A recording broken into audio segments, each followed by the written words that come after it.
I'm going to show you how I teach the dogs to go to a bed. And I call these boundaries. It's part of the Absolute Dogs crew started it, so that's how I still think about it as well. So I prefer my beds to have edges or be elevated off the floor. So Linky's one is elevated off the floor, and that way when I get my criteria in the end, my whole dog's going to be on the bed. I'm going to just reward Winky at the back. So the way that I teach it is not using that traditional lure and reward into the bed as such. Uses food, which is technically a lure, but I'm not attached to it. So I'm going to get him out of the bed and I'm going to start feeding the bed. Feed, feed, feed, feed, feed, feed. Eventually he turns up, he's only half in the bed, he still gets paid. I'm going to toss one back out, he goes and gets it, and I start feeding the bed again until he will bounce back into this bed automatically. Once I've got that, then I might add a cue to it, and I also add a release cue. But at the same time, once I've got this bed established as a really good place of reinforcement, then I will introduce new things.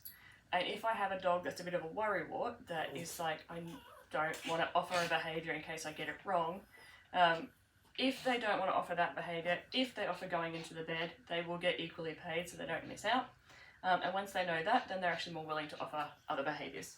So let me show you how we'd start it. So the dog would just be in the room and I'd start feeding the bed and telling the bed what a good bed it is.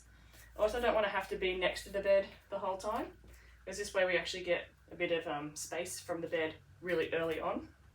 I'm going to feed half a dozen treats at least into there. Then I'm going to get one piece of food out. Free. Linky, back on yours. And I'm going to start feeding the bed again, telling the bed what a good bed it is. Such an amazing bed. What a clever bed. Yay. Brian, free. Start feeding the bed again. What a clever bed. And you're going to repeat this when you're first doing it 6 or 7 times. Now I'm going to get him back out. Brian, free. And I'm going to wait. And what I should get is a dog that starts to bounce back, and I'm going to let him think for a little bit longer. And when I get the whole dog in the bed, I'm going to come in and reinforce on the bed.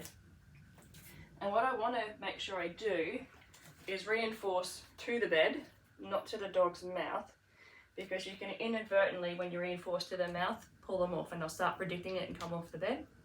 Back. Good boy. So I'm going to keep reinforcing to the bed, and I might even add movement pretty quick.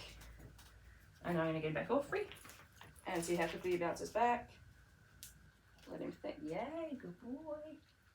Good job. And then you can pick your criteria and continue to shape it so that they're in a down or anything like that if you wanted to. Lucy, back up. Good girl. Brian, free. Let him go back in. Good boy. Nice work. Well done. Good job, bees. Okay, Brian, free.